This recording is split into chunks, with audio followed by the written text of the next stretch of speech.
Good morning.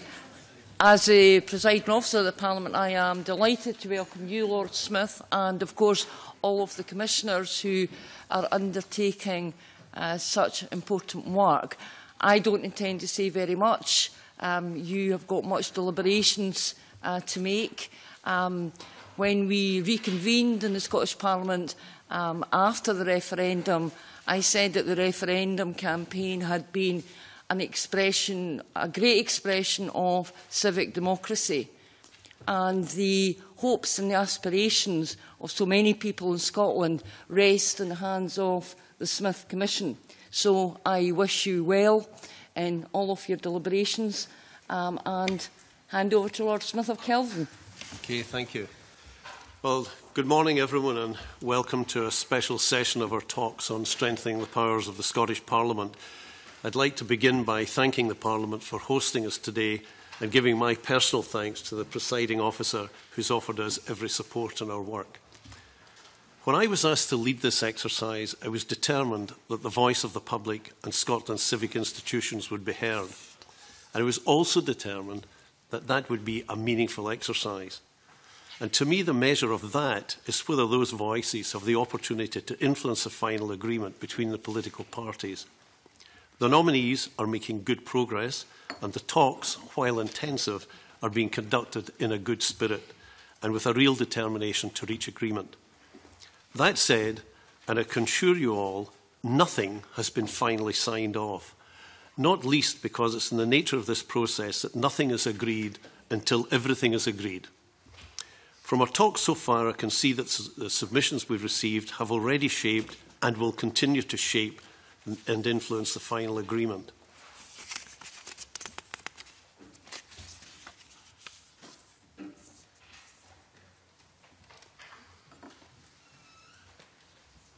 I also invited the public and civic institutions to have their say. The deadline for these submissions was the 31st of October. There should be no doubt our inclusive approach has been meaningful. My part of the bargain in this process is simple. I create the mechanism for people to have their say, I share those views with the parties, and I create the space for them to be discussed.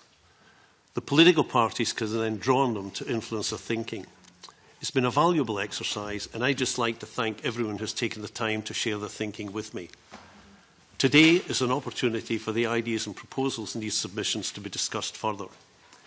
But before we get into that, let me step back and remind you of the process we've been working through. On the morning after the referendum, I was appointed to lead this commission. My first act was to visit this Parliament, to listen to the debate on the referendum, and to meet the leaders of Holyrood's 5 parties. I asked them each to nominate 2 representatives to take part in negotiations, and asked them to publish their updated thinking on strengthening the powers of the Scottish Parliament. These papers were submitted and published on the 10th of October. I also invited public and civic institutions to have their say, and the deadline for these submissions was the 31st of October. While all of this was going on, I was out and about in Scotland, attending meetings from Galashiels to Inverness, and I met some of you during that process. I was listening to the thoughts of groups, including young people and older people, and business groups and tenant associations and universities and Citizens Advice Bureau. The list is a very long one. The purpose of today is to create an opportunity for the political nominees to probe the thinking of some of these civic institutions. But before we begin that session, let me say a few words about the submissions we've received from the public. We have this morning released an interim report which breaks down the detail of the public submissions we've received. We'll update this once we've had a chance to conclude our analysis, and I expect that to be completed by the end of next week. Here are the highlights so far. We've received over 17,000 submissions from the general public and have so far analysed 13,345 of them. Over half of these submissions have taken the form of petitions and campaigns. Typically, these are emails or letters calling for a specific outcome, like Home Rule or Devil Max, or calling the parties to honour the vow. To be clear, I'm quoting their language here. In addition, 3,406 individual emails called for either those broad outcomes or for no change or for full independence. And we provide examples of all these emails in our report. A further 2,654 submissions set out views on the devolution of specific powers in the area of tax and borrowing and welfare and employability and in constitutional issues and indeed quite a range of other areas. We received around 100 public submissions which included substantive evidence, analysis or data, and they have all been shared with the parties and will be published on our website later this week. As I said, further detail on all of this is available in the paper we've published this morning, and we'll update that paper again next week. Now, moving on to the submissions from Scotland's civic institutions, we received over 400 submissions from a wide range of organisations. All of these were immediately shared with the political parties and posted on our website. We have amongst us many of the authors of these reports, and we'll get the chance to question them shortly. So before we move on to hear about how today's sessions will run, I'd like to reflect on the value of this exercise, but also its limitations.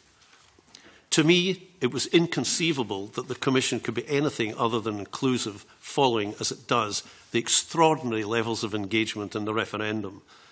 Every one of the political parties represented here today shared my commitment to that, and I know they're looking forward to this session.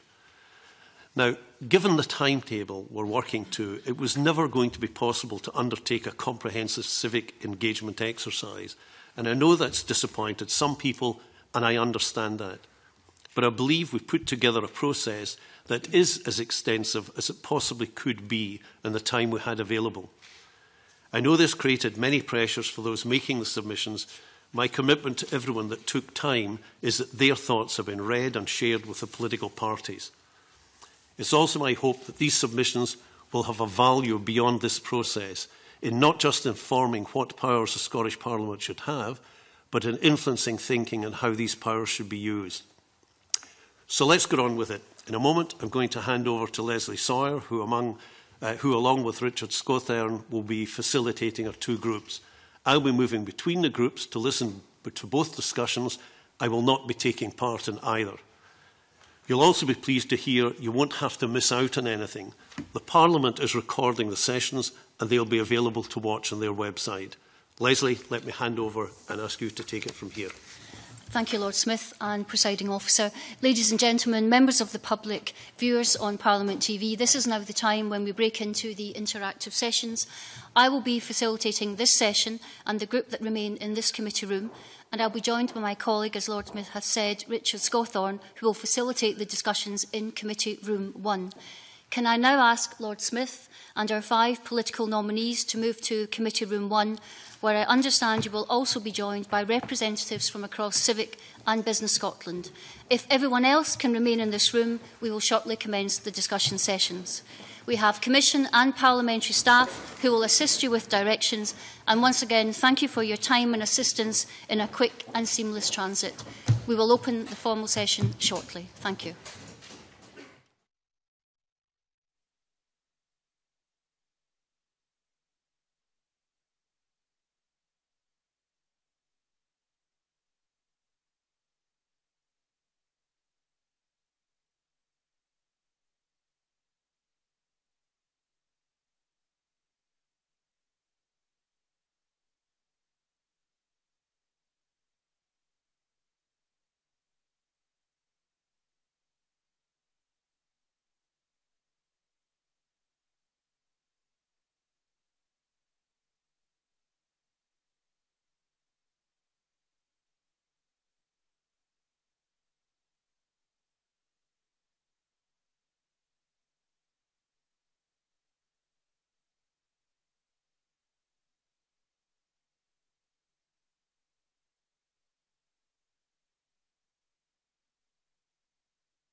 Ladies and gentlemen, I'm delighted to be chairing today's public discussion session, and I would formally like to welcome everyone to this discussion, including those who are joining us on Parliament TV and those in the public gallery. Before we go into the full discussion, I would like to take a few minutes to explain my role and some of the ground rules for today's session. My role is to keep everyone within the guidelines and the parameters that have been set for the discussion. It is not a lobbying opportunity or a political soapbox, and we have members of the public present, but this is not a session where we will be asking for public contributions, and I ask that everyone respects that view.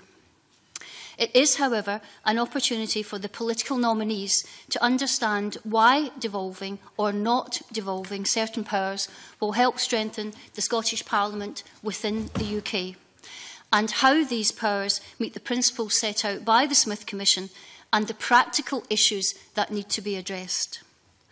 I will also ensure we keep to time and that we use the time as effectively as we can to bring everyone into the discussion and to help inform and to add depth to the submissions that everyone has already provided. Can I ask representatives that if you have a point or an issue you want to share, can you signal to me by raising your hand, and I will bring you into the discussion as soon as possible. The microphones will be operated by the audio team, so there's no need to switch mics on or off. Can you please not interrupt anyone who is speaking? And we have a range of views around the table, and today there is no right or wrong answer. In terms of housekeeping, can I ask that you switch off all devices to mute and that you keep your comments and contributions as short as possible to enable me to bring in as many people as possible into the discussion and allow us to cover the breadth of interests and views that we have today. If we all think of this session as a conversation with a purpose, I am confident we can use this time to inform, to inspire, and share our collective knowledge and expertise to help guide and frame the process going forward. There are no formal outputs from this session. What I would now like to do is to go quickly round the table with some short introductions so we can all put faces to submissions. If you could give your name and your organisation, starting clockwise with me, Professor Leslie Sawyers, Vice Principal at Glasgow Caledonian University. Greg McClyman, Labour Member MP for Cumbernauld, Scythe and Kirkintilloch East. Patrick Harvey, Green MSP for Glasgow, co-convener of the Scottish Green Party. Annabel Goldie, Member of the Scottish Parliament for the West of Scotland. Alan Watt, Director of the Prince's Trust Scotland. Good morning. Neil Stewart, Chief Executive of Scottish Renewables. Laurie Russell, Chief Executive of the WISE Group. Mike Robinson, representing Stop Climate Chaos Scotland. Emma Rich, Director of Engender. Nigel Miller, NFU Scotland, President. Carla McCormack, Poverty Alliance. Owen Kelly, Scottish Financial Enterprise. I'm Tim Hopkins from the Equality Network. Katia Ho from the CBI. Paul Darrant from Abertay University, but actually today representing a group of the Scottish games industry. I'm John Dickey, Director of Child Poverty Action Group in Scotland. I'm Louise Cameron, the Chair of the Scottish Youth Parliament. Hi, Colin Borland, Head of External Affairs for the Federation of Small Businesses. John Swinney, Member of the Scottish Parliament for Perthshire North and representing the Scottish National Party. Tavish Scott Lizzie, my apologies for being late. MSP for Shetland, which is why I'm late, because of planes, but delighted now to be here. Thank you very much. Today's session we're splitting into 3 sections. The first looking at the constitutional settlement in terms of government and parliaments, spending some time in a second session looking at financial accountability, that includes tax, borrowing and block grants, and lastly spending time looking at prosperity, jobs and social justice, which will include spending powers. What I would now like to do is to ask an opening question, and then I intend to open it to the political nominees.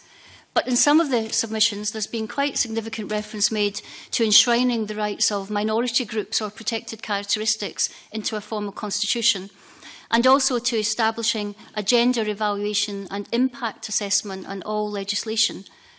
Can I perhaps open up the discussion on those of you who've raised that issue within your submissions and perhaps ask you to give a bit more detail and depth in terms of how you could see that working going forward? Emma, I could perhaps open with yourself.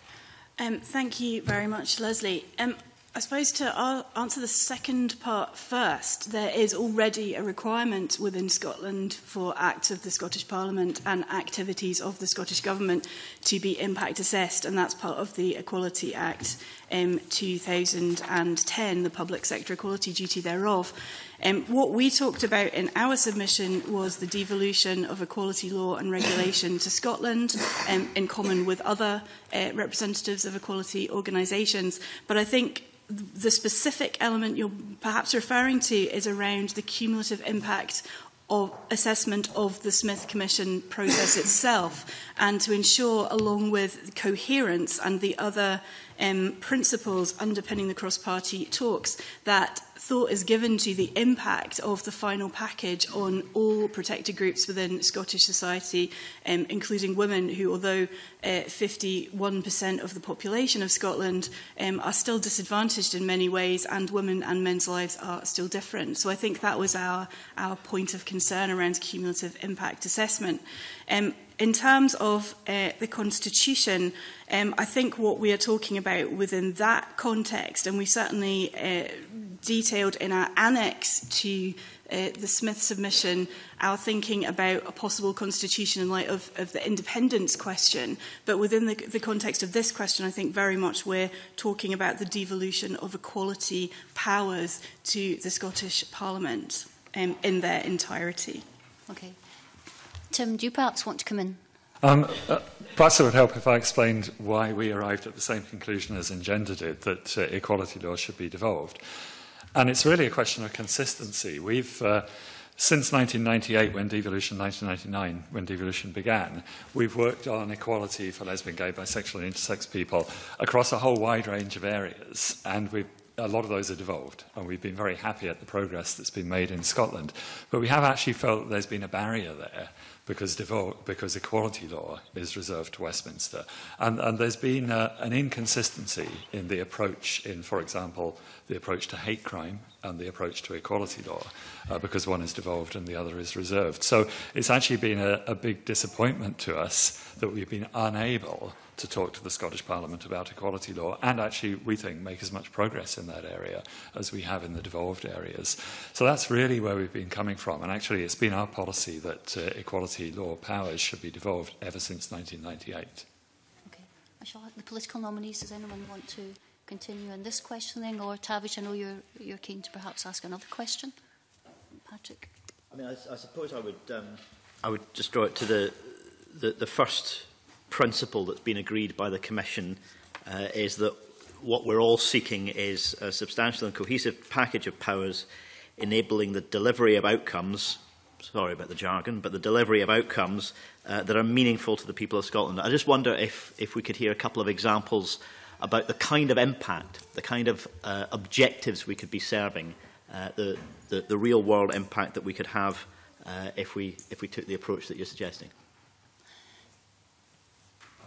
Sorry, do you mean specifically to devolving equality law? Yeah. Yeah, okay, in this area. I mean, obviously the devolution of equality law doesn't determine any of the outcomes. That will then be decided by whatever the Scottish Parliament decides. But in our particular area, there are inconsistencies and anomalies around the protected characteristics, for example, that cover transgender and intersex people. Britain is falling behind other parts of Europe on that. That's certainly an area which is a fairly small adjustment to equality law, but would make a real difference to transgender and intersex people. Many people have spoken about devolving powers around being able to set gender quotas on boards. You know, there are a range of areas that would make a real difference, we think, to people's lives. One of the questions that the chair asked was how could it work? How would it work in practice? And one thing we've thought about quite a bit is that obviously if you devolve some things and reserve other things, there are going to be areas where they rub up against each other. But we think devolving equality is something that would be consistent with other law that is devolved. For example, the law that controls the public sector in Scotland, so public bodies, local authorities, police, etc. the equality law that applies to them is reserved. We think devolving that would give greater consistency. We think that if equality law is being devolved, then it makes sense to devolve the whole of it, so you don't get different equality requirements for public services than you do for employment. We think that equality law for employment could be devolved, even if the rest of employment wasn't devolved, although that strong arguments have been made to devolve employment law as well. Happy to go into more detail on any of those. Thank you. Thank you. Louise, I know certainly there's an associated issue linking to youth and young people that you referenced in your submission that I think is pertinent to Patrick's point. Yes, so at the Scottish Youth Parliament, we think that there should be further electoral franchise powers devolved to the Scottish Parliament, and this would give the opportunity to perhaps extend the voting age to 16 and 17-year-olds, which is what we've been fighting for since the kind of creation of our organisation. So we think there's already a precedent to do this because it's a logical next step following the Scotland Act 2012, where we had an extension of powers in elections administration. So we think, you know, it's a natural next step to kind of further this this devolvement of this so that we could extend this to 16 and 17-year-olds. And we know that there's a lot of evidence kind of refuting all arguments against votes at 16. So Edinburgh University have just done some research and kind of disproved all the arguments against votes at 16. So we think that, you know, there's a want for the public in Scotland to have this, and we've got polls to support that. So the Scotsman did a poll which showed that 55% of the public were in favour of this. So by giving this extension, we think that we could, the Commission could look at this and, you know, we could deliver what the public in Scotland want. Thank you. Alan, would you like to come in on that in terms of the youth aspect? Because I know that that featured very highly in your own submission. Yeah, I mean, one of the, I think, whatever we do, asking young people how they think it will impact upon them and in terms of any changes that might be made in whatever sphere of public life, I think hugely important. On the very specific issue of young people's votes, it was great to see so many young people wanting to get involved in activities, and indeed on the day of the referendum we had to reorganise lots of our courses to make sure young people could actually get home and get back to vote, which was great to see. And I think about 50% of our young people would like to see that franchise extended. But I think the key point for us, and we had a recent session in Glasgow where we talked to a whole range of young people, what's stopping them getting a job, and they were saying, look, we just want to be involved in designing and looking at whatever solutions you come up with. So I think whatever we decide to do, let's make sure we get the voice of young people into that. Okay. Owen, you had indicated. To pick up Tim's point actually about devolving employment law, and just to make a point that you probably expect me to make as an organisation representing employers mainly with UK-wide workforces, that if you do devolve something like employment law, you obviously introduce the possibility, and I agree with Tim, you can't make assumptions about what will be determined by either legislature in the future, but obviously if you do something like that, you do introduce the possibility of different working arrangements north and south of the border, which introduces difference, which probably means more cost for business, which probably means more cost for customers. Okay. Colin, I know that that's something that figured quite highly in your submission in terms of the cost to business of some of these proposed changes. Yeah, I think that's one of the key planks of our submission. You know, the first one is about making the Scottish Parliament more responsive to the needs of business and trying to hardwire that in. But we do acknowledge that that absolutely has to be set against the need not to introduce further layers of bureaucracy. And I think we highlight the way, for example, that the Scottish income tax is being implemented as an example of some quite good practice that, should the Commission decide this is the road they want to go down, could be looked at quite closely. Okay, thank you. Tavish, I know you're busy writing. Thank you. Will you forgive me for asking a really dry question? In terms of how governments work with each other, the Scottish Government and the UK Government, have you got some ideas about how that could be improved? Should the arrangement be more formal? I'm conscious of renewables, agriculture, and indeed across welfare as well. There are many areas where you need government to be, as it were, on your side on both sides. Do you think there is a role and a requirement for government to have more formal structures between them, which would which would allow for decision-making, I don't know, to be more transparent, to be more open, and in your view, to be more productive in terms of the outcomes you'd like to see? Tavish, is there anyone specifically you would like to answer? Or is let me try Neil Stewart, and I suppose Nigel Miller would be the obvious place to start. Okay, right, Nigel. No, right. Want me to come in first? Yeah. Okay. I think we have to take a few steps back to answer this question. So, energy policy, as we would understand energy policy in terms of energy security, oil and gas regulation, the markets, market mechanisms to encourage investment in clean energy, are all reserved at the moment. We see that the Scottish Government has done a great job in terms of stimulating investment in renewables and the growth of renewables to where we'll almost meet, where we're very on course to meet our target of generating 50% of the equivalent of demand for power in this country next year.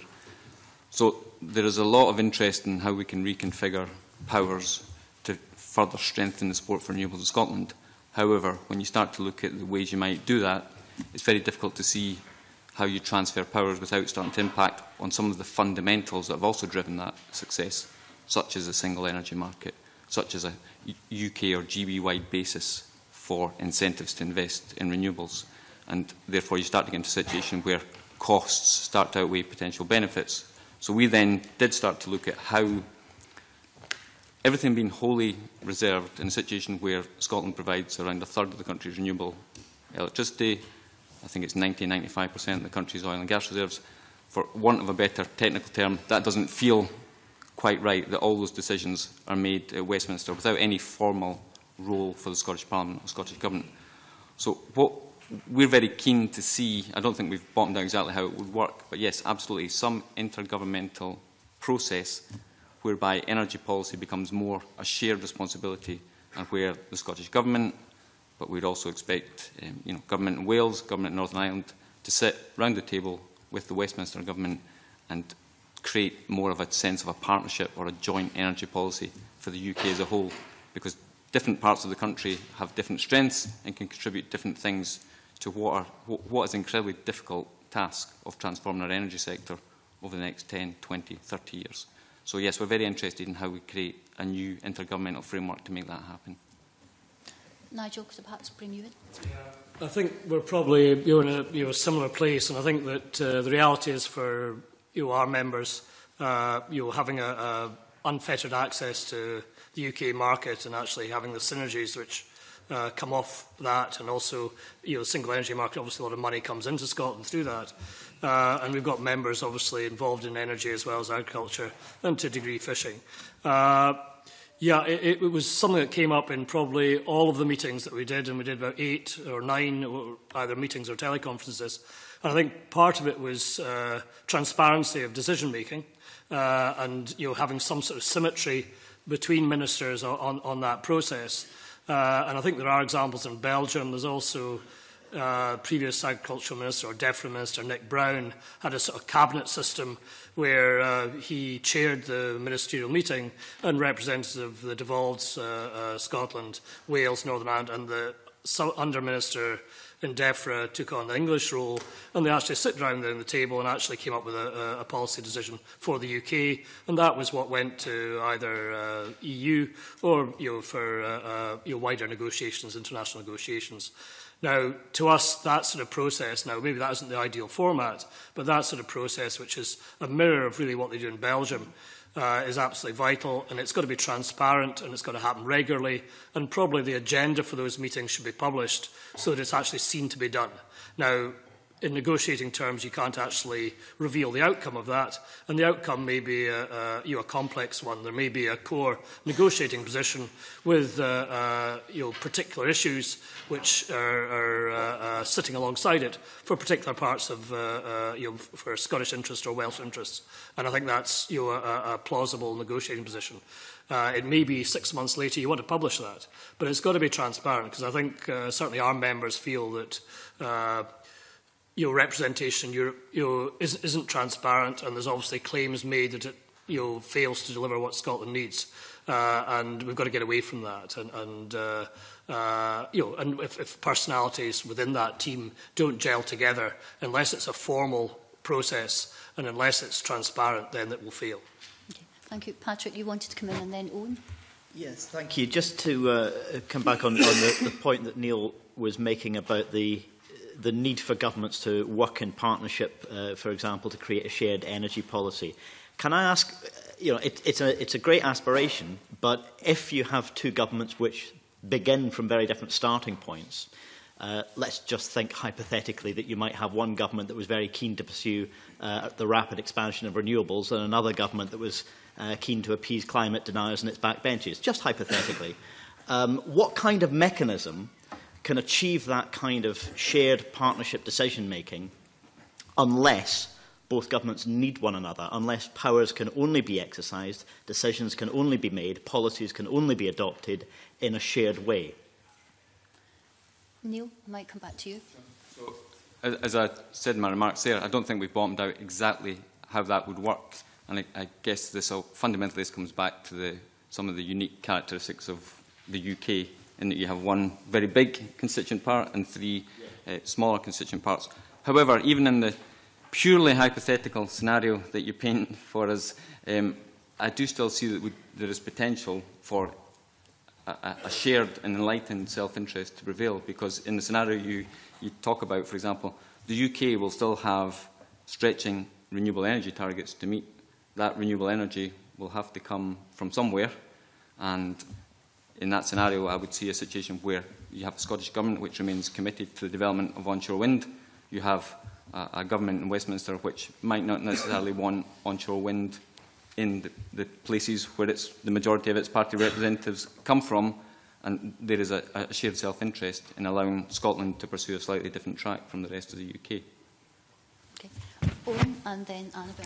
Yeah, just very quickly, I think Mr. Scott was sort of asking about, formal, informal. I mean, something that we certainly observe in our world is that there's an awful lot of policy issues which it makes sense to discuss with the devolved government, but also with the UK government. So if you think of something like, I don't know, how do you get more investment into startups, for example? Well, a big question there is to do with the UK tax system, as well as with other policies that might be pursued at devolved level. So the point I'm really trying to make is that I think there's a lot of scope to be more transparent and have more clarity about who's responsible for what, and then accepting that up front, and then bringing people around the table who can, see the whole picture. I mean, it's a slightly provocative question, but, we haven't got anyone here today, as far as I can see, from the UK authorities, for example. Now, I'm not particularly using this as an example. This is an unusual venture. But in general, I think we could be much more open and transparent about bringing together the devolved and the reserved to address particular issues. Okay. Annabel? It's really a question maybe for Owen, Nigel and Neil. I'm quite struck with what's emerging from what you're saying, which is you've identified the merits of a single market, you've identified the strengths to your different areas of activity in having that. But I get the impression that in varying forms you maybe feel you operate with two silos. You represent views, Nigel, as the NFU to the Scottish Government, and then you presumably go and represent views down south. And I was struck with what you said. I think the phrase you used was you'd had experience of a kind of sort of cabinet subject committee approach by a UK minister. And I'm interested, can you tease more of that out to try and let us understand how that actually operated? I obviously wasn't involved in this, but I mean, I think it's a fairly simple process, and I think that, or hopefully it's a fairly simple process, and it really hinges, I suppose, around key negotiations probably in Europe, where there is an agenda, and when you've got the agenda sitting there, it's reasonably, or it would make sense to have this cabinet approach where you have one minister chairing the meeting, taking an objective role there as a chairman, and you have representatives of all the United Kingdom nations around the table with equal representation and equal voting powers. And you come up with a UK negotiating position, and you will have sub-positions which safeguard particular interests which are unique. Our own view is that some subjects, it would make sense for particular ministers to be, the chairman of that group and possibly represent the UK. So if you look in our world, LFA or ANC, hill regions, hill issues, a big part of European policy. Scotland has 85% designation, less favoured area. England has about 10 or 11. It would make perfect sense if a Scottish minister actually chaired that group and represented the UK. Maybe on some fishing issues, maybe on some sort of renewable issues, that would be the case. Clearly, in our world, if it was a dairy issue, it would make sense for an English or an Irish minister to do it. You've got a fairly flexible system there, which is transparent and has balance, but it also can hook into particular expertise throughout the UK and use it. And if there's particularly expertise within agricultural departments or other government departments, well, you hook into that and let them actually do the negotiation for the UK. So it's hopefully a synergistic approach which plays on the strengths of each component. Neil Owen, do you want to add anything to that? Only very, very briefly to say I think that makes a lot of sense, but it's probably horses for courses. In our world, most of the balance between the reserved and the devolved is different. It's predominantly reserved in terms of financial regulation and other things. Just three very brief points. One is the scenario that Patrick talked about, obviously, and the focus of the last question is if you have different political parties in power in different parts of the UK, so there are always going to be a lot of politics in any discussions between those. In terms of European negotiations, I think on renewables and energy generally, the discussions are so high level, they're very broad principles, and they're not analogous to the discussions and the difficulties in things like farming and fishing. And just one last point around policy and development of a joint policy. If you have a joint policy and a more shared policy and set of aims and objectives for energy across the UK, we also think it's important you have a more joined-up regulatory approach. And we've made a couple of recommendations around the Board of Ofgem, for example, having a Scottish representative to make sure that things that are important to Scotland are important to Ofgem, and also that there should be, how formal this needs to be, there should be some convention where the Ofgem come to the Scottish Parliament once a year, and the Scottish Parliament can hold the regulator to account in terms of the aims and objectives of the Scottish Parliament and Scottish Government. Okay. Nigel, I know you want to come back in.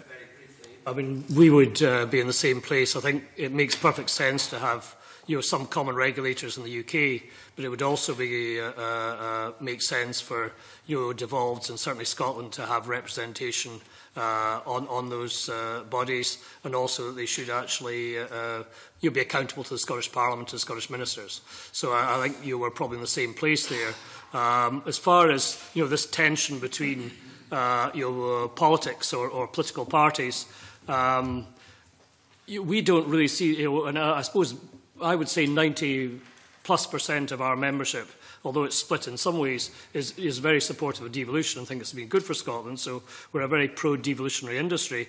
But I think that we also, as a vast majority, would think that it is perfectly possible for a Scottish Parliament and a Scottish Government and an SNP government to actually work pretty constructively with the UK government. That shouldn't be a problem, and I think that we shouldn't be thinking that that is a barrier to making, I suppose, reserved and devolved issues fall apart. I mean, that can be bridged if you put the mechanisms in place. Okay, I think we've now got quite a number of people wanting to come in. John, firstly yourself, and then Emma.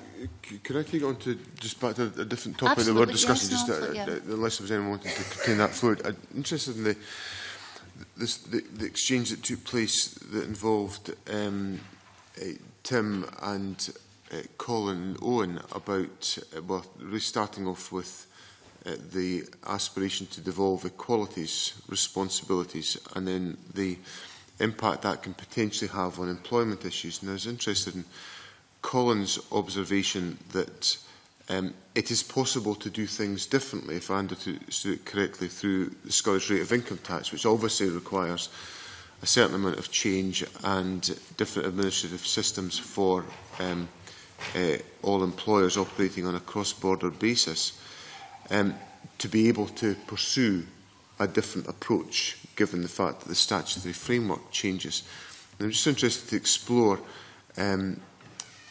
what lessons we can draw from that experience that would enable us to look at some of the questions that Tim was raising about the ability to pursue different approaches and different outcomes that are driven by democratic aspirations here in Scotland to do things differently. Colin? Yeah, I mean, it won't surprise you to learn that my solution to that would be to look at it squarely from the employer's point of view and take it back to what will this mean in practice to implement this. I mean, I think the reason that the implementation so far of the Scottish rate of income tax has been quite positive is that we have, and indeed are continuing to have, quite detailed discussions with HMRC, the Scotland Office and others about exactly how it would work. And one of the very early things we agreed was that HMRC would do the administration of this. So you're not going to have a separate Scottish tax return. If you're an employer, what essentially you're going to have is, for those that are not as familiar with it as us, is effectively you'll have an S on the end of your tax code to denote the fact you're a Scottish taxpayer. So if you are compliant with the real-time reporting requirements that are now in effect, then it should not be a significant extra burden for you if you're compliant with that. So looking at it from that point of view, you as an employer, you won't notice the impact. What then happens with that money and how that then affects government policy and all the rest of it is maybe not a matter for us, that's a matter for you to debate and decide what you want to do with that. But really, from our point of view, we just want a system that does not, by its very nature, introduce that extra layer of bureaucracy. Okay, thank you. I'm not sure if anyone wants to continue in this conversation or whether we want to go back to the earlier points on energy. Owen? Just very briefly responding to Mr Swinney's question, I mean, one of the impacts of the changes already baked into the 2012 Act is, as I know you know, and you know, certainly your officials and yourself have been involved in the various discussions around the impact on companies because of pensions tax relief. So I suppose the point I'm making, without getting into the detail of all of that, I mean, it has introduced additional cost for companies, and HMRC are sort of carrying the burden, and that's transferring in a couple of years' time. So the point I suppose I'm making is that there are consequences for the way companies operate and provide the services to which people are accustomed. And, you know, I think the 2012 Act is probably relatively modest in terms of what is currently being contemplated, and I think it's reasonable to assume that if further changes are made, then there will be further costs of complying separately with different regimes. I'm not saying that's a reason not to do it, but I do think it's something that should be considered up front as part of one of the consequences of it. And what then are the opportunities in terms of being able to move to different and alternative practices that enable us to improve the ability of the labour market, the ability of different organisations to support people into employment, to create better opportunities for people as a consequence of improvements in the working environment? Well, I mean, there's a range of opportunities as being discussed. I'm simply making the observation that if you change the tax frameworks and the way in which the taxation system works and create difference within that, then as a financial services organisation, the way we provide our services will be affected, and you know, difference will create cost. And if we, I suppose, as you may have seen from our submission, our basic point really is that the single market for UK financial services, we make the same point in connection with the EU single market you would fully expect us to. The single market in the UK for financial services provides a range of choice at a cost that is serving customers very well, and we think that if you start to change the nature of that single market, particularly by introducing different tax incentives, either for investors or indeed for providers, then you start to undermine that. That's a choice that can be made. I'm not, as I say, I'm not saying we work with whatever governments and politicians decide, but there are impacts, and I think it's important to quantify those up front where you can. Okay. I think we've got a couple of people waiting to come in from the political representation, and a number of you banking up in terms of wanting to make a contribution. So if I could ask Greg and Annabel. Annabel, you first. Just that point you were making, Owen, I mean, I'm obviously sympathetic to John's view, how you provide opportunities at a Scottish level, how you provide levers, drivers. But, I mean, with your reservations, are you saying there's a kind of tipping point for business? Could it be that business, if it found the cost and complexity of two regimes unattractive, could start to refocus its strategy as to where it wants to be? I mean, that's theoretically, absolutely. I mean, but that's not. I mean, I think you're making a general statement about the nature of business and how it observes different markets which we can sort of daily see in the way markets are approached by different companies. Thank you.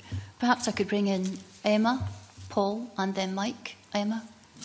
Yes, to speak to the issue of more devolution and how that might create opportunities, and also perhaps to go back to Patrick's question about what practical effect the devolution of equalities might have. One of the areas of policy that we work around and which will be familiar to many within the Parliament is gender segregation within the modern apprenticeship programme, and that's been debated within the Parliament and is an area of relative concern. It's a programme that has high levels of investment, and there's been this constant and persistent segregation whereby I think in 2005 there were 5 female plumbing apprentices, and something like 99.5% of social care apprentices are female. And the long-term impact on that is women's poverty and a lifetime of pay inequality, which really impacts on families, on local economies, on communities, and on pensioner poverty, ultimately. One of the things we cannot do within Scotland at the moment, because employment law is reserved, is to have quotas. And I'm not suggesting that we should immediately look to that as a solution to this seemingly intractable problem, but we are unable to consider whether that might be appropriate as a temporary special measure, in a pilot initiative, in a specific local area where the demand for skills was such that some mechanism of intervention needed to be made to enable a supply of skills for local businesses.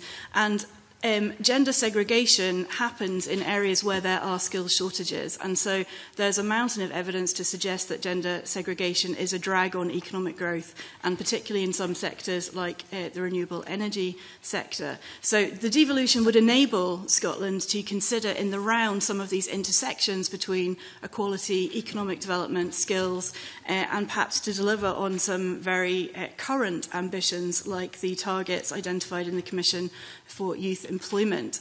So we would see a lot of commonalities and interrelationships between those.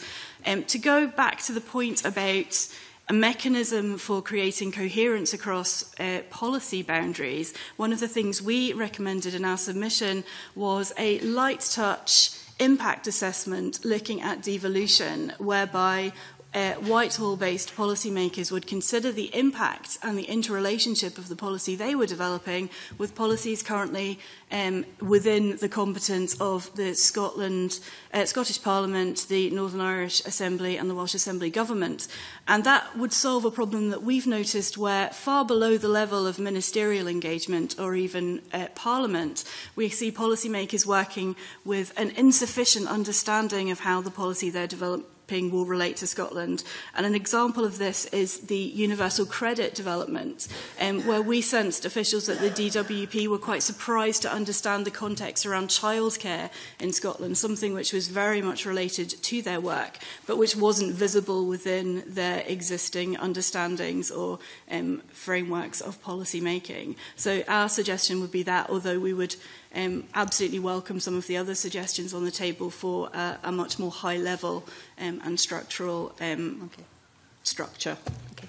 Greg, if you could bear with me, I know Tavish wanted a supplementary on this particular point. Thank you very much, Leslie. Could I just ask Emma, I mean, I take your point that legislation can underpin what you've just described, but government can do things. I mean, if the government of the day wishes to have 50-50 on plumbing apprentices, and my son is a plumbing apprentice, so I apologise for that, but if they want to do 50-50, they just could have a policy decision to do that. Don't you find that's the case? No, they couldn't, because apprentices are employed, and so employment law relates to apprentices. But can't government just use all its powers of persuasion to bring forward proposals in this area? Scottish Government can't, no.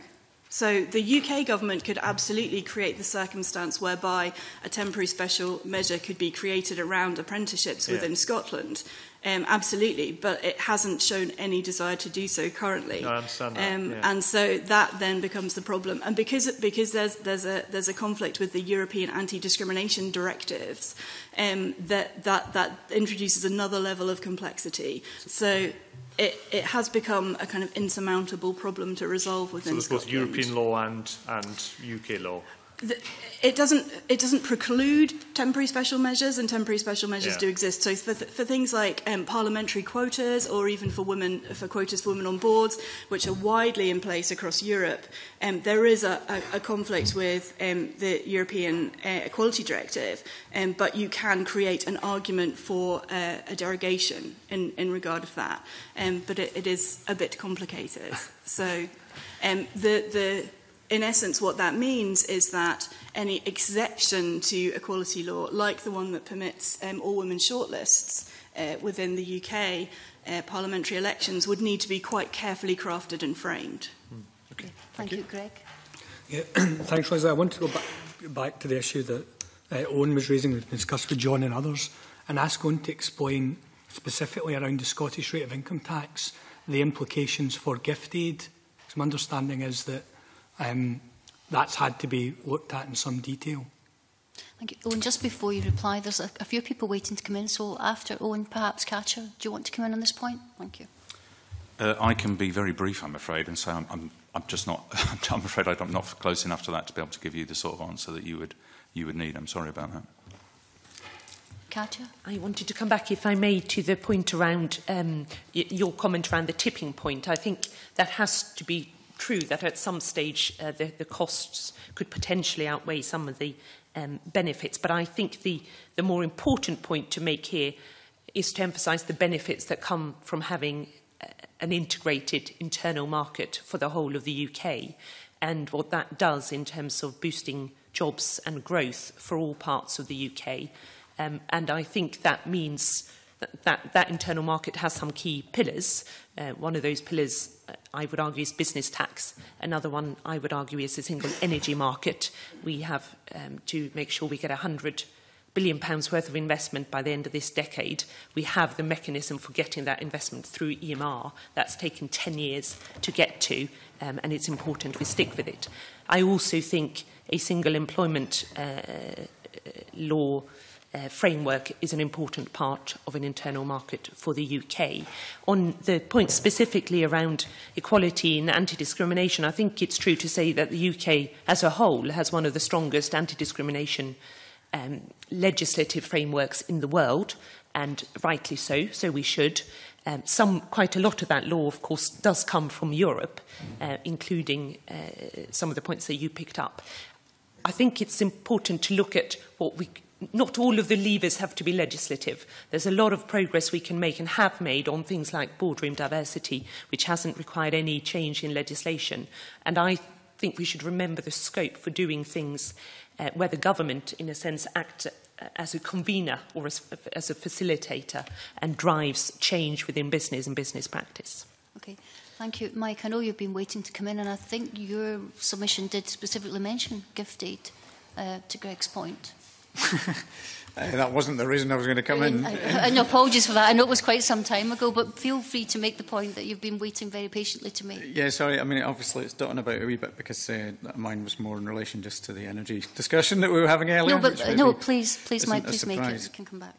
All I was going to say, and they're fairly generic really, but I guess the issues I just was interested in, I think there was a comment that the energy policy obviously is very complicated, but it being reserved is not a barrier to increased cohesion. However, we certainly feel that there's too much confusion in energy markets and the energy policy that are out there, and I think we would be interested in anything that simplifies or clarifies that process. And I think that sort of test of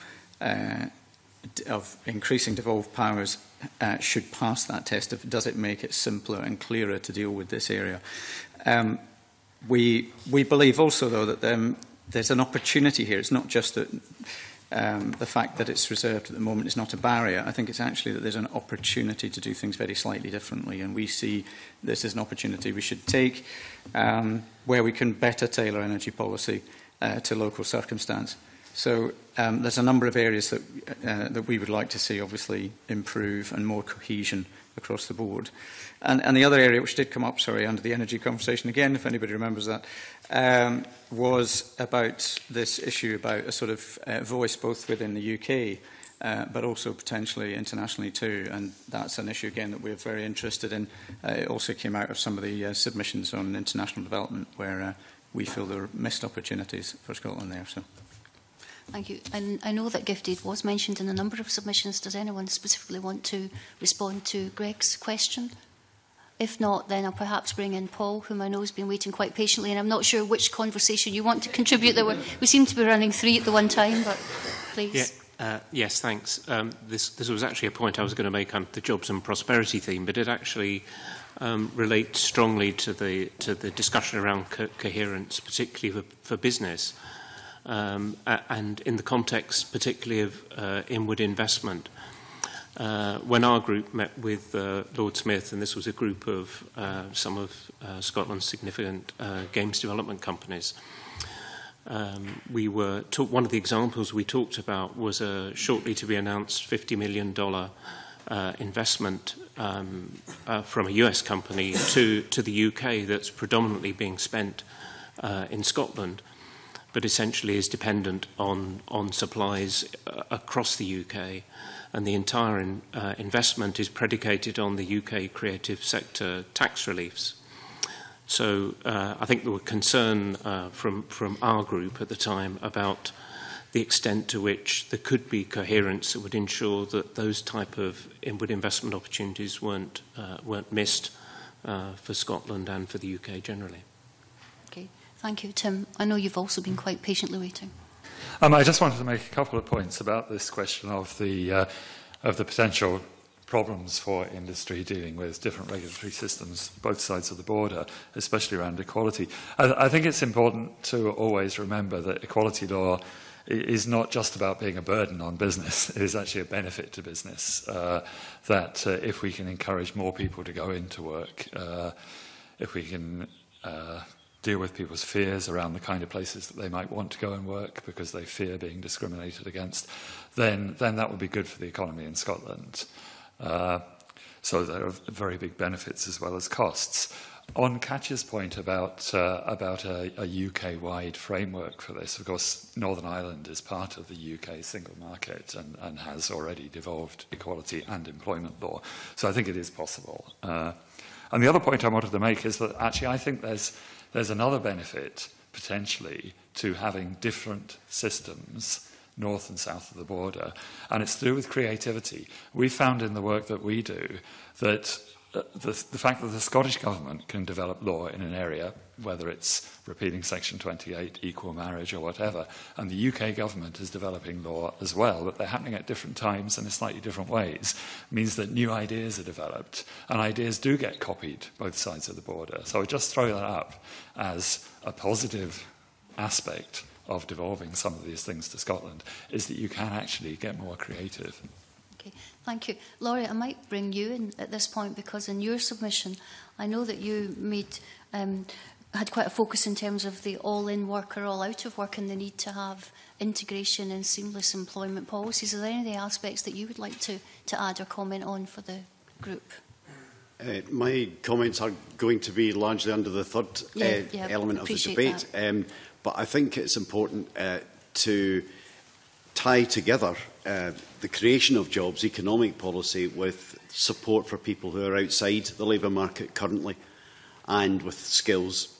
And at the moment, I don't think we have all the powers in Scotland to be able to do that. And I'm going to argue strongly that if we can devolve the employment support powers that the Department for Work and Pensions have currently in the UK Government, that we can not quite start again, but we can certainly learn from good practice, develop a strategy for Scotland that meets the needs of businesses in Scotland that want to recruit people and people who are outside the labour market who are looking for jobs. I think it's an area that we can do an awful lot better than we're doing at the moment, and that is confused and messy because of different funders with different objectives and strategies. Okay, thank you. Tavish? Thank you. Laurie, could you just be specific? Dare I ask you to be specific on that? I mean, I'm very taken with that argument. Would you like to just give us some detail on what you meant by specific measures? Just please. Certainly, yeah. Currently, we fund employment support services, or what we call employability, through largely the Scottish Government and its agencies, Skills Development Scotland, European funding and local authorities. The Department for Work and Pensions has staff through Job Centre Plus, providing frontline support to people, and a whole range of contracts, the most well-known is the Work Programme, but there's others, Work Choice, that works with people with disability, for example. Charities get involved, the Big Lottery, and Big Lottery is probably the main one, but others like the Robertson Trust and other charities will fund projects supporting unemployed people. Have I missed one of the funders? Don't think so. We spend around 600 million a year on that, and there's no one coherent strategy that meets the needs for Scotland. The Department for Work and Pensions largely contracts on the basis of reducing the price, getting people off benefit, whether they get into work or not. They're primarily about getting people off benefit, and they contract through large private sector companies. I think our experience in Scotland is it's a messy funding market. We cannot, at this stage, really sensibly assess performance across the board. Every local authority does different things with the funding it has, and most of them don't measure performance in a way that allows us to see what works and what doesn't work, and therefore to promote and replicate programmes that work and stop doing things that don't work. So it confuses individuals that are out there looking for a job. It confuses businesses that want to recruit people. And we're not tying together what we do to support people with the whole skills network in Scotland through colleges in particular and Skills Development Scotland's activities. So for if you're unemployed, you'd like a one-stop shop in any locality in Scotland, centred around the Job Centre Plus operation? At the moment, we split you, if you're an unemployed person, about how long you're unemployed. If you're unemployed tomorrow, you go to Job Centre Plus, and they sort out your benefit. Tell you to go away, because you'll find a job very quickly. Most people do when they become unemployed. And then they say they support you into work. You could argue about how much support they provide. When you become a year unemployed, you are on a mandatory programme called the Work Programme. The contractors are two private sector companies in Scotland. We do subcontracting with them, so they use others to do subcontracting. If you fail to get a job after 3 years, you go on to more mandatory programmes that are run by the UK government. Those don't link in with the skills system in Scotland, and they I don't think, work particularly well as a partnership between different organisations in the third sector, private sector and public sector. I'm not saying the private sector are bad at running these programmes, because they are stuck with the regime they have from the Department for Work and Pensions, which is low cost, primarily about getting people off benefit, and doesn't really care about whether you're in a poor quality job or a good quality job. I think we could do a lot better in Scotland if we had all the powers under the regime of the Scottish Government. Thank you. I think, Louise, you wanted to make a contribution. So I'll just come back on that point. As well as putting young people at the heart of Scottish democracy, we also think that they should be at the heart of the Scottish economy. And the point you were making about employability and welfare not linking with like the aspects of education, we would reiterate that we think there's a key link, and it's very valuable, between education and employability. And we think that having a wider package of devolved powers in this area, which it would benefit the people of Scotland as we'd be able to tackle challenges that are more specific to Scotland. So obviously things like youth employment are high, and we think that a good way of tackling this would be devolving welfare and employability, so that we can make that link between education and employability and get more people into jobs, and then they can benefit the economy by being high earners and feeding that back into the economy. Okay, John, I'm conscious that you've been very quiet in terms of child poverty. Is there any contribution you would want to make at this point to the discussion? Again, I suppose I was kind of assuming most of what we would say would come under the third stream of the discussion, so I'll maybe hold fire. Okay. Well, if that's the case, I might then move back into the financial accountability and spend some time looking at tax borrowing and block grant issues. And in terms of looking at the submissions, there's certainly been quite a focus on the air passenger duty, with a range of views in terms of how that could be devolved or indeed implemented within Scotland, particularly to address some of the climate change and climate justice issues that we see. And I'm sure that our political representatives would be very keen to hear some views on that. And perhaps, Katja, if I could perhaps ask you, because I think you've made some quite strong representations in that area. Yes, yes. So on air passenger duty in particular, there is a kind of range of views within the CBI's membership as to whether it should be devolved or not, and that would be true for Scotland, but also for Northern Ireland, for example. I think our kind of starting point is that air passenger duty is quite a distortive tax as it is. We think there's a strong case for reforming it on a UK-wide basis, and we supported the measures introduced in the budget in the spring, and we will be calling for further changes in our autumn statement submission, in particular to freeze Band D of the air passenger duty. When it comes to specifically devolving it or not, I think the thing we just need to look at is what would be the impact on other parts of the UK, and certainly with regard to devolving it in Scotland, there is some evidence to show that that would have a negative impact on the economy in the North East. So we would need to take a kind of strong evidence-based approach, I think, to any proposals put forward. The other point I would just make is that air passenger duty has become quite a kind of heated political topic, but it is, of course, not the only issue that affects air travel. And I think it's also really important that we look at the infrastructure around airports across the UK and make sure that people can actually get to the airports, whether by car or by public transport, and then park once they get there. So APD in itself is not a silver bullet to boosting trade, but it's part of it. Okay. Nigel, I know within your submission that also figured quite highly.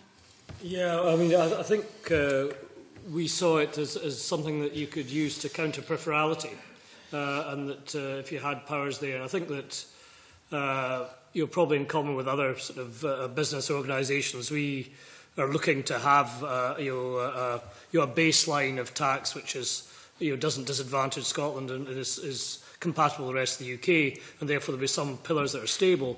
But we also think that tax is an extraordinarily powerful incentive, and therefore having tax varying powers over a whole spectrum of issues in Scotland would be a value, and I think this is one of them.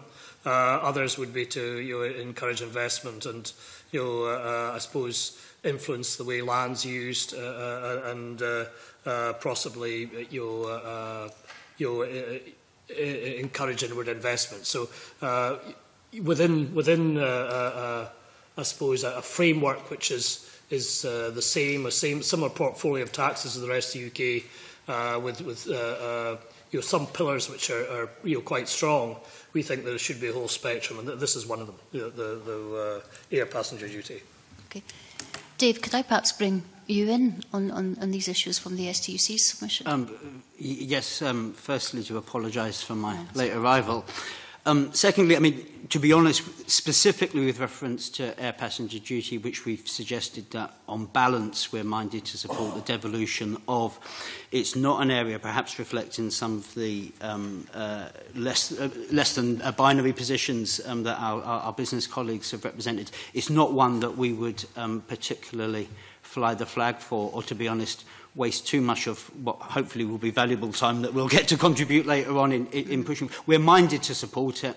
We don't think that it's one of the big ticket items. Okay. Anyone from the political representatives want to probe further in air passenger duty? Well, I was hoping to hear from Mike. Sorry, Mike. Yes, sorry. Thanks. Mike, sorry. Oh, sorry. I can't really not come in on this one, I feel. You won't be surprised to know that Stop Climate Care Scotland thinks this is obviously an important feature. In a way, it's sort of righting a wrong, in a way, because there are, air travel is effectively subsidised with a lack of taxation of fuel and other things. So we see it as an important marker. It's not a massive ticket issue, as I think people have said, but our concern, I suppose, is that we do think there's an opportunity if it's devolved, but we are concerned that if it is devolved, it's actually used I wouldn't want to see a similar situation to the multiplier effect, which we fought for very strongly in the Climate Change Act, to recognise that air travel does have an enhanced emissions factor. And in fact, the multiplier was set at 1, which effectively means we recognise it has a factor and then we've sort of ignored it. I think it's just one of these classics. I'm well aware of the economic case that people put forward for increased air travel. I think what isn't widely understood is that there's also an economic case that when you put an airport into a rich nation, you create a plug hole through which funds go abroad. And sometimes I don't think that's recognised as significantly as it should be. So I don't totally buy the economic argument just as a one-way thing. And I do think it would be useful for its being devolved. Okay, thank you, Patrick. I suppose on this issue, as on many of the others that we've touched on, whether energy policy, employment, equality, taxation, welfare, which we haven't explored much, and I hope we have time to do that justice. We're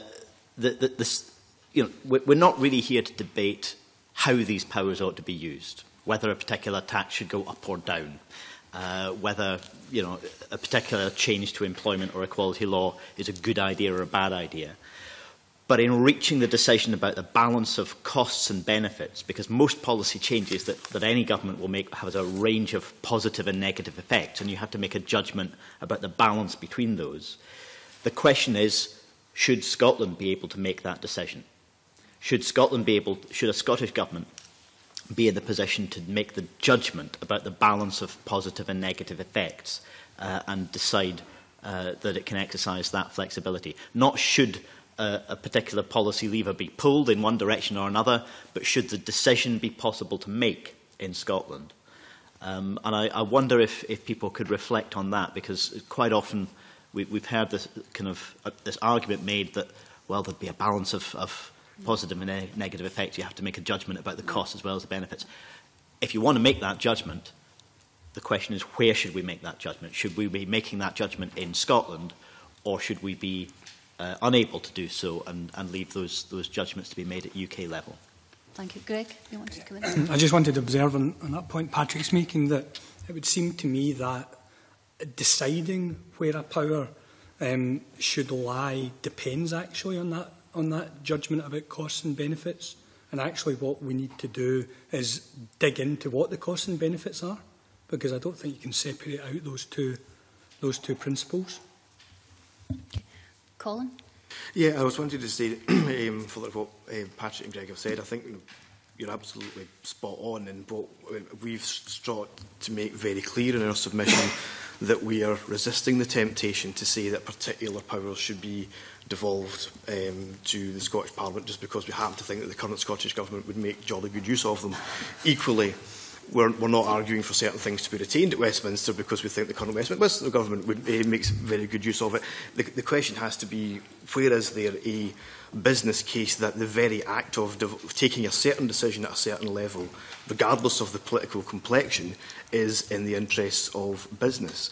And I think that's why we certainly arrived at the conclusion that we need to look at, I think there is a case certainly worthy of serious consideration for making the Scottish Parliament more accountable for raising more of the money that it seeks to spend, because I think that would give rise to better lawmaking, certainly lawmaking which has as a possibly a higher consideration the effects on the economy or on business and how you would generate that revenue. Okay. Carla, I think you wanted to come in. Just on the idea of where powers should sit, it was one of the things Poverty Alliance mentioned in our submission was we had struggled to balance the results of the referendum with, say, Article 5 of the EU Treaty, which says that powers should be made as close to the citizen as possible. So in our submission, what we've really tried to do is balance Scottish answers to Scottish problems alongside the fact that the referendum result reflected that people did vote for the pooling and sharing, sorry, my throat's quite dry, of resources, and so we're trying to balance those two in our submission. I think that's something that's really important, is that we need to remember the referendum result, whereas at the same time that there are distinct Scottish issues and distinct Scottish problems. Okay, thank you. Dave? Yeah, I take Patrick's point on board with respect to not picking the outcome you want based on the government, but there is something about policy which says that since the inception of the Scottish Parliament, we have to take some account of how policy and economics has moved on, and therefore we need to look very closely at the coherence which sees the Scottish Government responsible for economic development, for presumably an increased level of fiscal powers, and in our view where the labour market fits into that. And in our view, increasingly, and perhaps since 2008, it's been understood that the labour market is absolutely central as a driver for economic growth, and labour market equality is particularly important within that. So that's not a question of, if you like, picking a preferred outcome. It's a question of recognising that policy has developed and people's understanding of it, in our view, the centrality of the labour market has developed. And that, for instance, is what has informed our view that the Scottish Government, the Scottish Parliament should have a significantly increased role and the powers that it needs to do that in directing positive labour market outcomes, which in our view will therefore drive a more sustainable economy. So the outcome isn't important, but the policy and the policy development, I think, does have to be recognised. Okay, I think we hope to explore that further in the next session. John? Yes, I suppose just following on from that, I think for us, for example, as anti-poverty, child poverty campaigners, we've always been less concerned with where exactly the powers lie and more about how those powers are used. We haven't reached a particular conclusion on what package of powers should come to Scotland, but I suppose we are concerned that, and I suppose what the key thing for us is that through this process, we don't look at particular bits of what we're talking about in isolation. So we don't look just at welfare or social security benefits in isolation and think what's best made in terms of where's the best place for decisions to be made about benefits, and that needs to be thought alongside what's the fiscal powers that are needed to fund a social security system or the benefits package that might be devolved, what are the economic and labour market powers that are needed to influence the demand on the benefits, the social security system that might be devolved. So looking at these things, the key thing being to look at these things all together, and not the worst possible outcome being looking at drawing out a package, say welfare, social security powers, that then we don't have the fiscal powers, the labour market, the wider economic powers to actually influence the level of demand on that system or to fund it in a way that would meet the expectations that I think there are in Scotland for a different approach to, for example, social security. Before we perhaps, John? I would just be interested in other observations on the territory that John's just raised, because I think that gets into some of the territory which is crucial to be wrestled with in terms of producing an integrated and cohesive solution to the issues with which we are wrestling. Okay. I think Mike was keen to come in. There's Laurie as well, might have something to say on that. Yeah, sorry. It was just sort of coming back. I mean, I know we started this particular bit talking about air passenger duty, and I think the issue here for me is very simply that where there is a sort of different legal or legislative support to what we're doing, and as a Scottish Climate Change Act, anything that helps provide the levers to the Scottish Parliament to allow it to meet its obligations is a positive thing. So I think Patrick's quite right. It's very difficult actually not to pick the things you think are more likely to work better in Scotland. But in this case, there is a reason behind this. And I think anything that helps provide the levers to deliver on the climate change targets is a positive thing to be devolved. Laurie?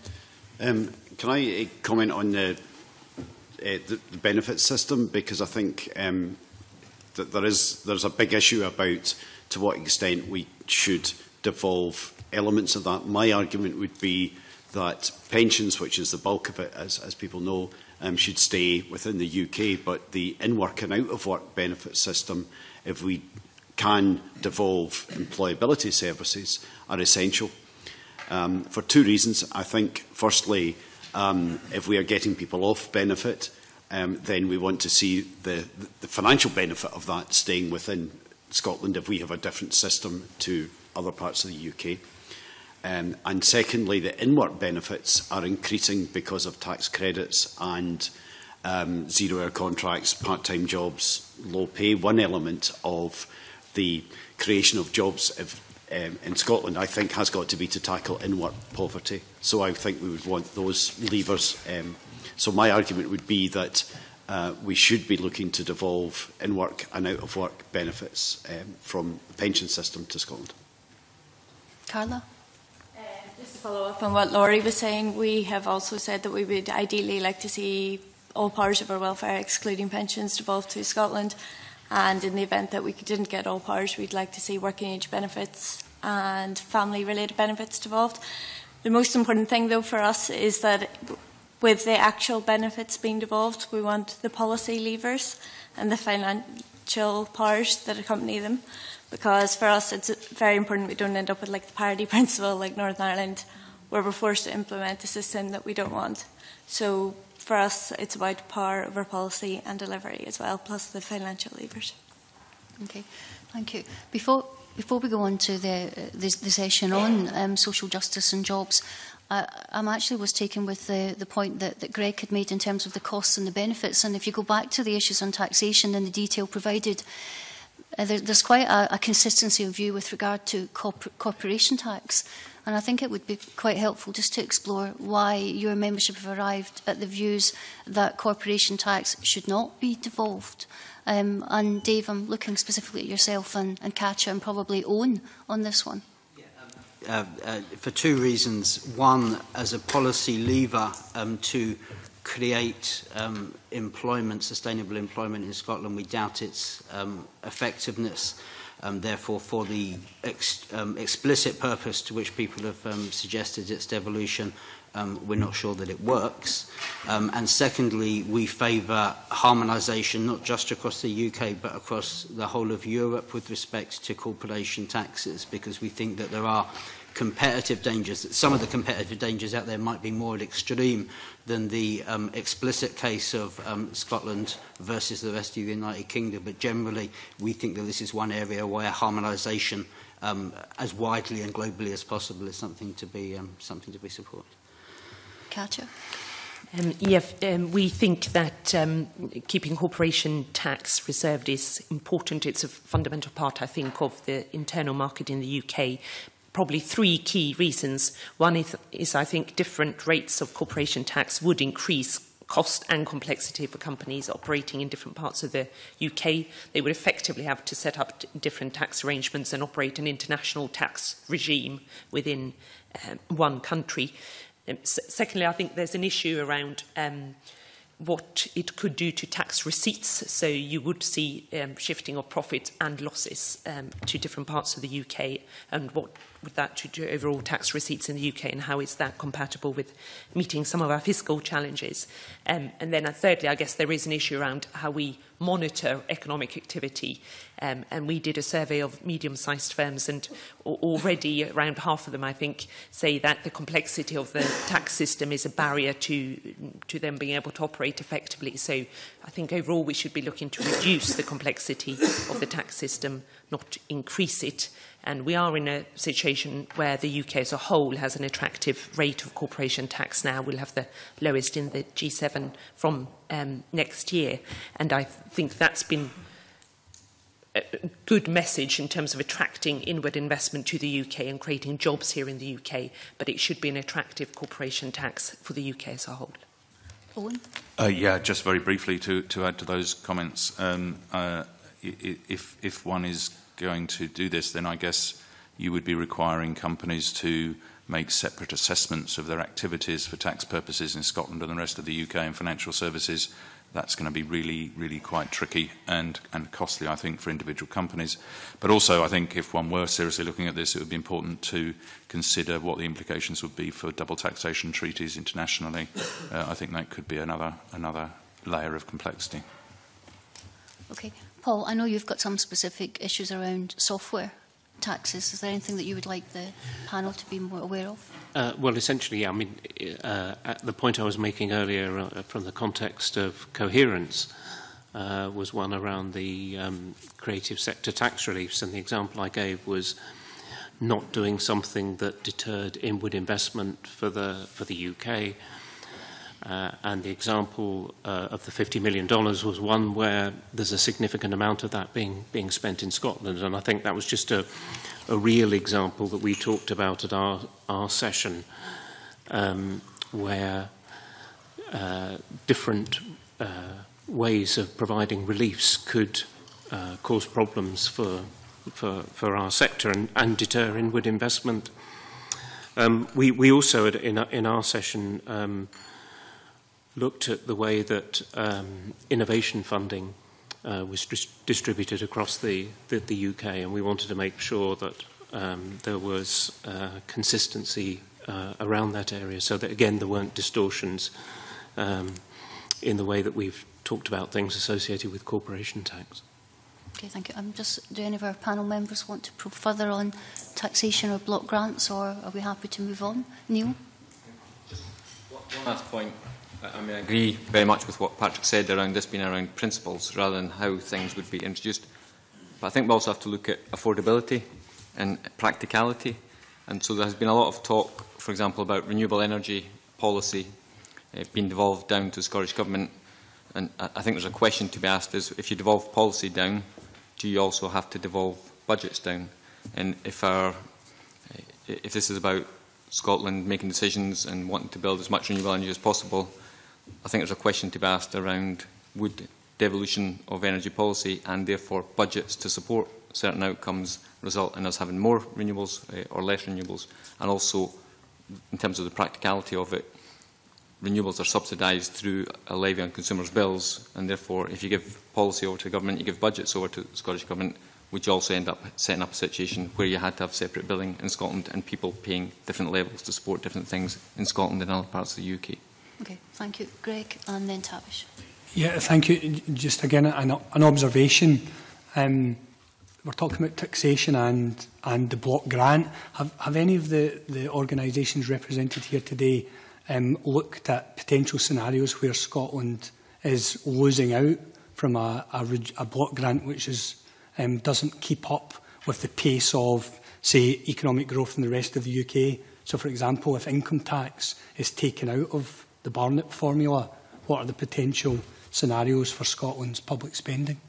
I'll perhaps let everyone think about that and take Tavish's question and then perhaps bring you in. Can I just, thank you, Leslie, can I just also ask, when you deal with this whole welfare area in the context of the basket of taxation we need to pay for that, Laurie's point and John Dickey's point about what is that, if you go with a maximalist end, if I may describe it that way, on welfare, so the devolution of everything bar pensions, I'm being very simplistic and broad here, then what does that mean for the basket that we need to therefore have, taxation that we therefore need to have available to us because of the requirement to be coherent in the overall recommendations we make? Could the organisations just give some thought to whether they've done any work on that and could provide us with any guidance in that area, please?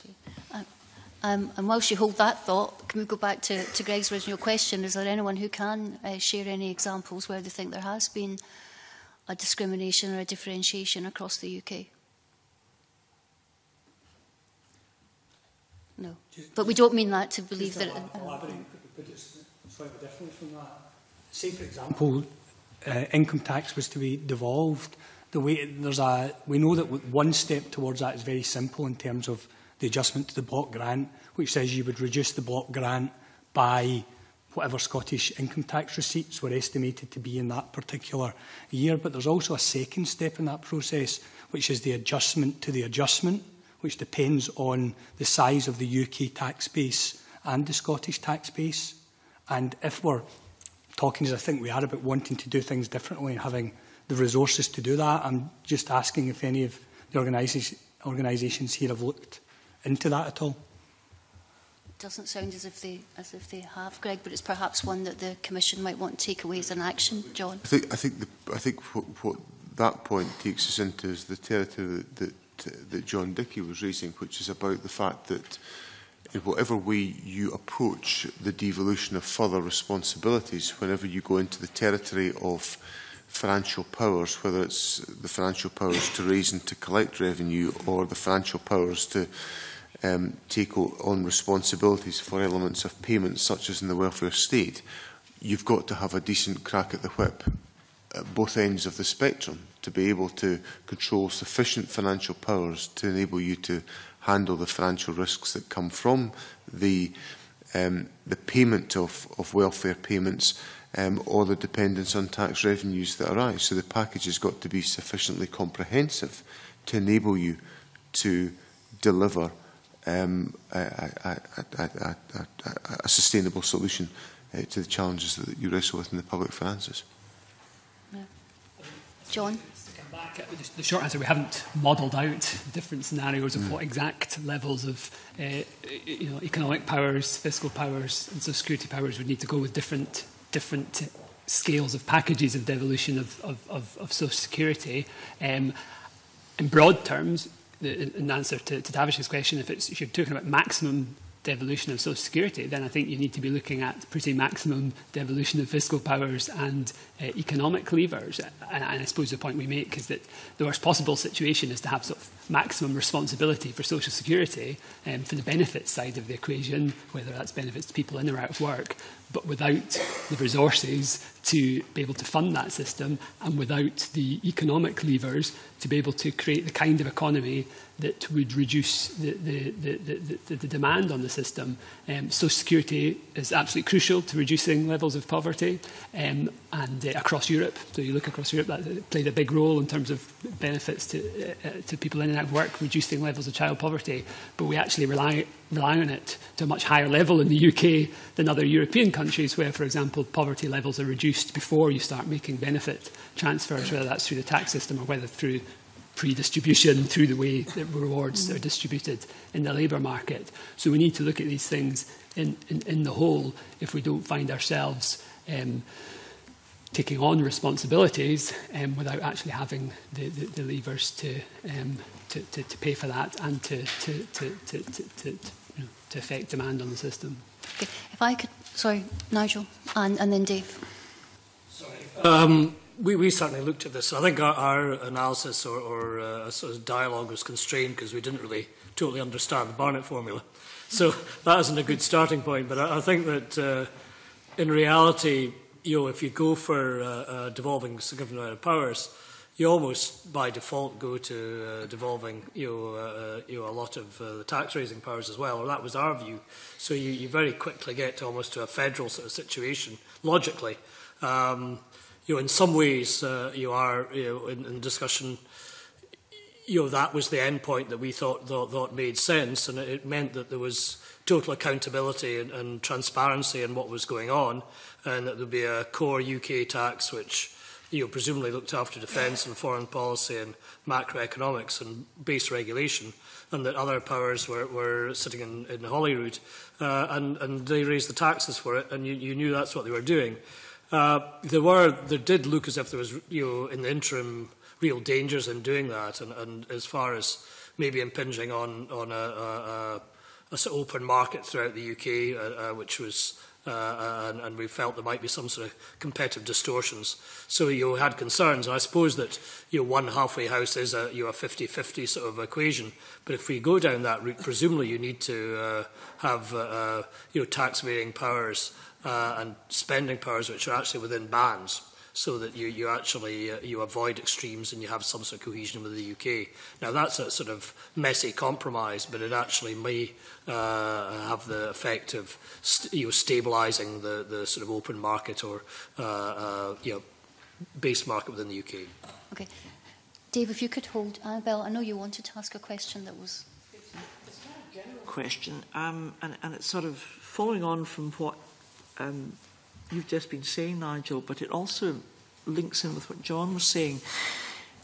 It's grappling with this broad question. I mean, Laurie said, for example, talking about welfare, well, we agree pensions shouldn't be devolved, they should be reserved, and there seems to be some consensus around that view, but then Laurie went on to explain particularly which areas of welfare he thought should be devolved.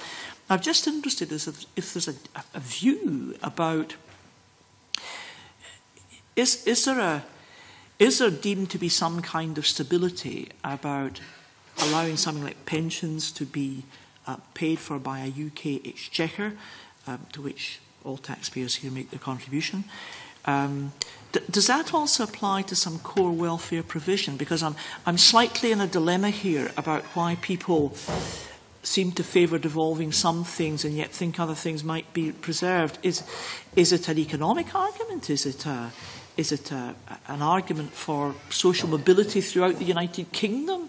And I'm just interested for some feedback on that, Leslie. Okay, thank you. Dave?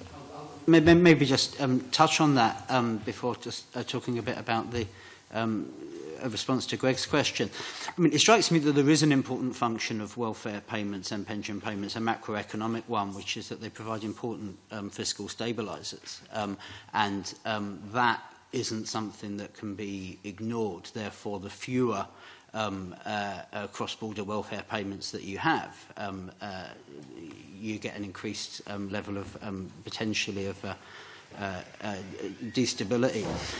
So that's one thing that has led the SGUC not to propose at this point the full devolution of welfare. So that's important. On the broader point that Greg raised around have we done the modelling on the potential fiscal impacts of the devolution of various degrees of taxation all the way up to full fiscal autonomy. I mean, people have done it, and it seems to me that full fiscal autonomy to our organisation would be a fairly testing and difficult circumstance for Scotland to find itself in. Providing you believe that you're comparing that with the current counterfactual, but we don't know that that's the case.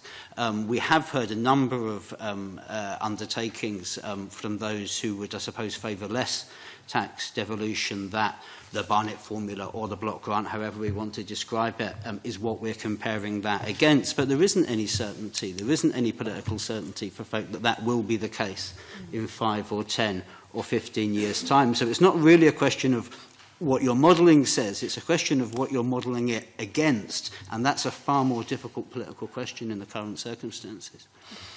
Owen, you wanted to go in? I wanted to make an observation, really, because I mean, our interest as an industry in changes to the welfare system, there are touch points, but they're quite sort of specific. But I mean, the argument for not interfering with pensions is the sharing of risk, of course, on a wider basis. That seems to me the main sort of policy argument behind it. And when contemplating devolving parts of the welfare system, I think it's perhaps something that the Commission would want to keep in mind as well. This concept of transfers within a wider union, and for some of the conversation I've just been listening to, there will be, the sharing of risk across a wider union is one of the arguments that came out in the independence campaign. Obviously, I'm not saying it was conclusive, but I think it's important to keep in mind that within these systems there is transfer of resources at different times, depending on relative prosperity at different times, and I just make the observation that there might be something to keep in mind. Okay. Laurie, I'm tempted to bring you back in because I think Annabelle was keen to hear views. Yep, and my reason for arguing about social security and work out work benefit is largely because it ties in and integrates to economic growth in Scotland and sustainable economic growth. And if we get more people into work, we would spend less on the benefit system for people out of work. And if we were to have such economic growth that wages were to rise, whether because companies are making more funding or we had control over or had persuaded people to pay a living wage more than they do at the moment, then we may have less need for in-work benefits. So I think it's from our perspective, it's tied into generally looking at how we can do more to create jobs, do more to get people off benefit and into work where that's appropriate, and therefore it ties in with that. That's my thinking. Yes, no, absolutely. Give me, Laurie. So, are you stopping short of devolving all welfare? Is your interest more in the areas of policy or practice which get people back to work? Everything except pensions. I would agree with the view that pensions should stay as a UK provision. Patrick? I'm just wondering if we could break it down a little bit. There have been various arguments made by public submissions from some of the parties as well as from external organisations which make a case for areas of welfare which are close to already devolved responsibilities, such as housing, such as health in relation to disability, as well as areas like fuel poverty. I wonder if anybody who's somewhere at the point that's halfway, someone who's not saying, let's devolve all of welfare except for pensions, someone who's somewhere in the middle could talk about how we might tease out some of those issues and whether there's a practical way of delivering semi-devolution of welfare, or do we have to go the whole hog? I think Louise and then Carla. So we haven't really done consultation with young people into the specifics of taxation, but what we do know from the consultation we have done with young people is that they want a more socially just economy, which we think would come with there's scope for Scotland as part of the UK to have a wider package of fiscal powers that could deliver this. And like I was saying earlier, we think that by maybe devolving areas such as welfare and employability, then there would be a key link there that would, make benefits and better outcomes for our country, and could maybe deliver the views of the people of Scotland slightly better. Okay, thank you. Carla? We had called in an ideal world for all welfare excluding pensions, but we had looked at how you could break it down if we weren't going to get that. And we've broken it into clusters which could be devolved of benefits. So one option we had thought was working age benefits. So that's including but not limited to job seekers allowance, ESA, housing benefit, universal credit. And then alongside that we had looked at family related benefits, so child benefit, maternity grants. And then we had thought another option, which I haven't mentioned so far, but one which we were very keen on, is the possibility for Scotland to create a new benefit for itself. So it would mean that we could reintroduce things like lone parent grants or child trust funds, health and pregnancy grants, all things which we've lost over the past few years. And we think having that power, that doesn't require any other part of the welfare system to be devolved. It can come either on its own or with everything else. But we think that could be a really interesting power for Scotland to have. I'm not sure if there's anything you want to add, or Dave? I think we would broadly support the comments made by John and others around the devolution of all welfare short of pensions. I think when you're dealing with the agglomeration of welfare benefits into universal credit, it's hard to see how a coherent package that falls short of that that also integrates well into the system currently managed by the Department of Work and Pensions could work. So I think we would be looking very closely as the heads of agreement became worked out in the detail to see what the impact of that would be likely to be on women, bearing in mind that 20% of the average woman's income in Scotland is composed of welfare benefits compared to 10% of men. So women have been significantly disadvantaged by the transfer into universal credit, and there's been quite poor analysis of the impact of that, which is one of the reasons we were additionally keen to see significant impact assessment being done as part of this process, recognising the very complicated interrelationships of the current package of welfare benefits that have been squished into universal credit. Okay, thank you. Tavish? Yeah, thank you. Can I just ask for those who are organisations who are calling for the full devolution of universal credit, if you're describing or if you're asking or requesting that universal credit is ripped up and started again, or are you describing a scenario where you want to see it topped up or altered at the margins? Is it a complete redesign, or is it changing it at the margins? Anyone want to? Emma? I think it's very difficult to answer that question. Universal credit, in its broadest principle, which was to make work pay for people, to encourage labour market participation, those aims I don't think Engender would have any disagreement with whatsoever. I think the detail was where problems began to emerge, and the interrelationship with other elements of public sector delivery, like childcare, like employability programmes, and then the operational issues that have emerged around sanctioning and the programmes of sanctioning that have become evident to us all. So I think in terms of designing a system where there was a straightforward payment being made, we didn't object to that. So it really does depend on the detail. The principle you're quite, shall I say, more comfortable with. It's more the very practice. Broad principle, absolutely no, comfortable with. I think the question then becomes about the detail, and that, of course, is way beyond this discussion. I'm very conscious that we're very quickly running out of time. Greg, you had a point you wanted to make. John, you want to make a and John. Yeah, really interesting.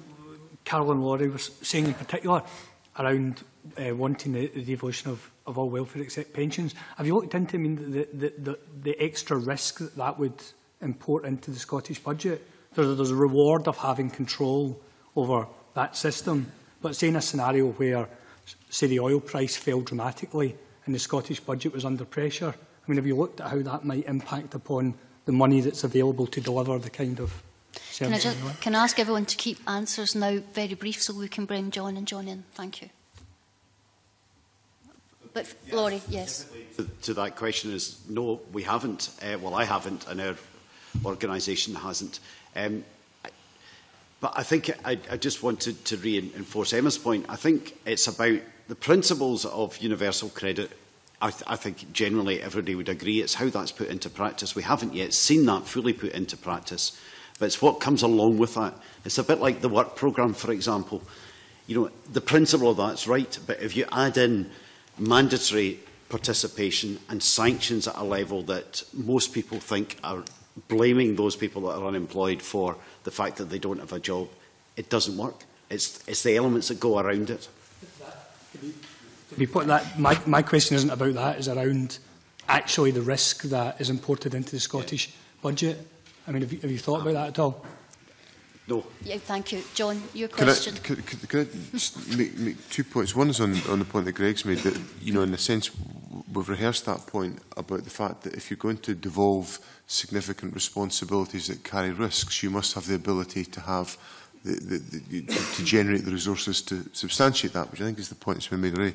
I'm just interested, I'm concerned about us considering this issue on welfare devolution through the prism of universal credit, whereas what we're actually saying is that it's the purpose of this, of those powers that matters to us, which is about being able to design an approach to welfare, which, as Laurie said, is very much focused on getting people into employment according to the circumstances and the needs of the Scottish economy, rather than just saying, well, we need to, you know, import universal credit, and that can necessarily do all that is required to be done. Is that a fair summary of the point that you're putting forward? Absolutely. Yes. Yeah, thank you. We've got 3 minutes, and John's been very patient. That was a very long question, and Nigel, you wanted to come in, so if you could keep your comments very brief. That we haven't actually called for the full devolution of social security. What we're saying, if that's the outcome, if that's the conclusion that people reach, that that's what they want, then that needs to be matched by the economic and fiscal powers in order to, as I've argued earlier. In terms of extracting bits of benefits out of the system and devolving bits of benefits, I think, and housing benefit, attendance allowance have been the two that have been I think there are issues around extracting, for example, housing benefit out to the wider benefit system, out of universal credit, given that that's what's being rolled out just now, in terms of potentially creating further complexity in the system. One of the advantages of universal credit is the simplified taper that means that people can keep more of their earnings as they move into work and increase their earnings, and see a simplicity around that, rather than seeing multiple tapers at which housing benefit, other benefits and council tax benefit are withdrawn. So worth looking very carefully at what are the implications of pulling out one bit of the benefit system, whatever the opportunities. And the other key one, particularly around attendance allowance, which is the other example that's been given, is we have to be very clear in our understanding of what benefits are for, and particularly if we're looking at disability benefits, that these are there to provide additional support with the additional cost of disability. They're not there to pay just for social care. So what's the purpose of this devolution? And being clear about the purpose must be about providing better additional financial support to individuals as income replacement or to meet the additional cost of disability, not to potentially pool budgets to pay for something that those benefits aren't actually specifically John, I have to cut you there because Nigel, you have literally 1 minute.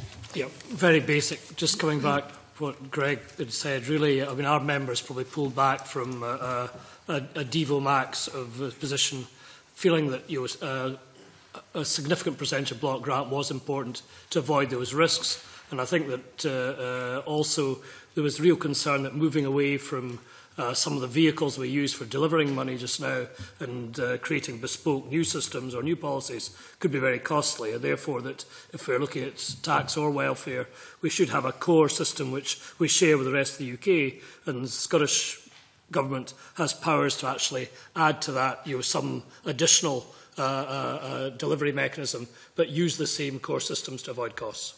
Thank you very much. And that was absolutely perfect. And on that note, ladies and gentlemen, I would like to bring this session to a close. I know that all of you and your organisations and the interests you represent have done a tremendous amount of work to help inform this process. On behalf of Lord Smith, the Commission team and the political representatives here today, I would like to thank you for your time and for your contributions.